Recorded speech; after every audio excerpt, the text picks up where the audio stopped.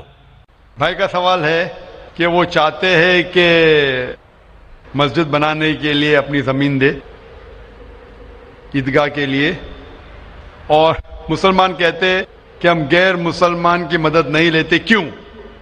کیا انسان بھائی نہیں ہے؟ بھائی صاحب, غیر مسلمان کی مدد لینا اسلام میں حرام نہیں ہے, لیکن کچھ شرائط ہے کچھ چیزوں کے لیے. مثال کے طور پہ مسجد بنانے کے لیے کچھ شرط ہے. مسجد بنانے کے لیے ایک مسلمان اپنی زکوٰۃ کا پیسہ بھی نہیں دے سکتا ہے. زکوٰۃ ایک مسلمان کے لیے فرض ہے کہ وہ 2.5% اپنی بچت کا, ہر قمری سال وہ 2.5% اپنی بچت کا جو نصاب کے اوپر ہے, 85 گرام سونے کے اوپر ہے, اسے زکوٰۃ دینا چاہیے. اور زکوٰۃ کی کئی شرائط ہے کہ فقراء کو دینا چاہیے, غریب کو دینا چاہیے, مساکین کو, معلّہ الفضل القلوب, غارمون جو قرض دار ہے, وغیرہ وغیرہ, ابن سبیل. لیکن اس کے اندر یہ مسلمان اپنی زکوٰۃ کا پیسہ مسجد کے لیے نہیں دے سکتا ہے, کیونکہ مسجد ایک مسلمان کا فرض ہے کہ وہ اپنے پیسے سے بنائے, اور زکوٰۃ کا پیسہ بھی اس میں استعمال نہیں ہو سکتا ہے, اپنے باقی پیسے سے بنائے. زکوٰۃ کا پیسہ کی کیٹیگری لکھی گئی ہے سورہ توبہ میں, سورہ نمبر 9 آیت نمبر 60 میں, کہ یہ 8 کیٹیگری کو آپ زکوٰۃ کا پیسہ دے سکتے ہیں, مسجد بنانے کے لیے نہیں. کیونکہ مسجد ایک فرض ہے, مسلمان خود اپنے پیسے سے, نہ کہ زکوٰۃ سے, اپنے باقی پیسے سے جو صدقہ ہو یا باقی پیسے سے, نہ کہ جو غریبوں کے لیے جو پیسہ محفوظ ہے, جو 8 کیٹیگری ہے اس کے لیے محفوظ ہے, وہ پیسے میں سے آپ مسجد بنانے کے لیے نہیں دے سکتے. یہ ایک شرط ہے. اسی طریقے سے شرط ہے قرآن مجید کی کہ مسجد کی دیکھ بھال صرف وہ لوگ کرنا چاہیے جو اس پہ ایمان لاتے ہیں, جو اس بات میں مانتے ہیں, جو ایمان لاتے ہیں اور جو مانتے اور اپنے اچھے اپنے پیسے سے. تو اگر کوئی غیر مسلمان اگر اس پہ ایمان نہیں لاتا ہے تو مسجد کے لیے استعمال نہیں کیا جا سکتا ہے. مثال کے طور پہ میں کہوں گا کہ یہاں کئی جگہ ہے اپنے ہندوستان میں جسے کہا جاتا ہے کینٹونمنٹ ایریا. کینٹونمنٹ ایریا مطلب وہ ایریا جہاں صرف ملٹری کے لوگ جا سکتے ہیں. عام ہندوستانی, میں ہندوستان کا ناگرک ہوں, میں یہ نہیں کہہ سکتا کہ میں ہندوستان کا ناگرک ہوں اسی لیے مجھے کینٹونمنٹ ایریا میں جانے دو. وہ رول ہے. کینٹونمنٹ ایریا میں جانے کے لیے فرض ہے کہ وہ لوگ جو اپنی پوری زندگی دیتے ہیں دیش کی حفاظت کرنے کے لیے, وہ لوگ کو اجازت ہے. عام آدمی کینٹونمنٹ ایریا میں نہیں جا سکتا ہے, یہ اصول ہے دیش کا. اسی طریقے سے جو لوگ ایمان لاتے ہیں مذہب پہ اور زکوٰۃ کے علاوہ اپنی باقی آمدنی کے پیسے سے مسجد بنا سکتے, تو اسی لیے کیونکہ آپ ایمان نہیں لے کے آئے تو مسجد بنانے کے لیے آپ کے پیسے کا استعمال نہیں ہو سکتا ہے. لیکن باقی خیرات کی الگ بات ہے. اگر آپ کسی کو پیسہ دیتے ہیں, کسی کو تعلیم کے لیے مسلمان کو, تو حرام نہیں کہ مسلمان غیر مسلمان کا پیسہ نہیں لے سکتا ہے. صرف مسجد کے لیے شرط ہے. تو کچھ چیزوں کے لیے شرائط ہے, باقی چیزوں کے لیے نہیں. مثال کے طور پر آپ کہنا چاہتے کہ میں میرے پیسوں سے کوئی مسلمان کو پڑھانا چاہتا ہوں, تو کوئی مسلمان آپ کے پیسے سے تعلیم حاصل کرنا اس کے لیے حرام نہیں ہے, صرف مسجد کے لیے. اگر آپ چاہتے ہیں کہ آپ کا پیسہ مسجد میں استعمال ہو تو پہلے آپ کو مسلمان بننا پڑے گا, آپ کو ایمان لانا پڑے گا, پھر ہی آپ, کیونکہ آپ اگر جس چیز میں ایمان نہیں لے کے آتے, آپ اگر ایمان نہیں لے کے آتے کہ ہم کو ایک ایشور کو ماننا چاہیے, ہم کو صلاح پڑھنا چاہیے, تو اسی طریقے سے اگر آپ کو ایمان آ جائے گا کہ یہ مسجد صحیح عبادت کی جگہ ہے اور میں اس پہ یقین کرتا ہوں, پھر آپ کا پیسہ لے سکتے, ورنہ نہیں. Hope answer the question. آپ کا دوسرا سوال ہے یہ ہم لوگ جو گائے کا دودھ پیتے ہیں وہ ویج ہے کہ یا نان ویج ہے؟ بھائی کا سوال ہے کہ ہم گائے کا دودھ جو پیتے ہیں وہ ویج ہے کہ نان ویج ہے. سائنٹیفکلی گائے ویج ہے کہ نان ویج ہے بھائی صاحب؟ ہم لوگ جانتے ہیں نان ویج ہے. گائے نان ویج ہے نا؟ ہاں تو اس کا دودھ ویج ہوگا یا نان ویج ہوگا؟ Non veg. لیکن ہم لوگ کا دھرم میں وہ دیوی ہے. ہاں ابھی اس کے اوپر باقی سوال آ گیا نا. آپ کا پہلا سوال تھا کہ دودھ نان ویج ہے کیا ویج ہے, تو میں نے پوچھا گائے نان ویج ہے کیا ویج ہے, آپ نے کہا نان ویج, تو دودھ بھی نان ویج ہوگا. تو سائنٹیفکلی دودھ نان ویج ہے, لیکن کیونکہ دودھ کے بنا آپ کی زندگی نہیں گزر سکتی ہے تو دودھ کو لوگ نے ویج کر دیا. آپ سمجھے نا, دودھ کے بنا زندگی گزرنا مشکل ہے تو دودھ کو ویجیٹیرین کہہ دیا. تو میرے تقریر میں جو مناظرہ ہوا تھا میرا ایک جین کے ساتھ کہ گوشت کھانا انسان کے لیے حرام ہے کہ حلال ہے. ہم بھی جین ہیں. معلوم ہے آپ کا نام جین ہے. تو ایک مناظرہ ہوا تھا with the president of the Indian vegetarian congress mister Rashmi Bhai Zaveri, وہ پریزیڈنٹ تھے. تو ایک مناظرہ ہوا کہ گوشت کھانا انسانوں کے لیے حرام ہے کہ حلال ہے. وہ مناظرے میں نے ثابت کیا کہ گوشت کھانا انسان کے لیے حرام نہیں, اچھا ہے, ثابت کیا. اور اس میں یہ بھی کہا کہ دودھ نان ویج ہے, لیکن سارے ویجیٹیرین دودھ پیتے, کیوں؟ آپ سمجھ رہے نا. تو دودھ سائنٹیفکلی از نان ویجیٹیرین. آپ نے کہا کیا ہے ہماری دیوی ہے. آپ اگر پڑھیں گے جیسا میں نے کہا کہ نہ تس پرتیماستی, اس ایشور کی کوئی پرتیما نہیں, کوئی عکس نہیں. آپ سمجھے نا, کوئی عکس نہیں, کوئی پکچر نہیں, کوئی پینٹنگ نہیں, کوئی فوٹوگراف نہیں. تو یہ وید کے مطابق یہ غلط ہو جاتا ہے. آپ سمجھے نا. لیکن پھر بھی میں جانتا ہوں کہ کئی کتابوں میں, کیونکہ ہندو کتابیں دو قسم کی ہے, شروتی اور اسمرتی. شروتی وہ کتاب جو بھگوان کی طرف سے آئے, وید اور اپنشد. اسمرتی وہ کتاب جو انسانوں نے لکھی ہے. تو ایک شروتی ہوتی جو ایشور کی طرف سے ہے, اور ایک ہوتی ہے اسمرتی جو انسانوں نے لکھی ہے. تو میں جانتا ہوں کہ کئی ہندو مذہبی کتابوں میں خصوصاً اسمرتی میں ایسی چیزیں لکھی ہے جو شروتی کے خلاف ہے.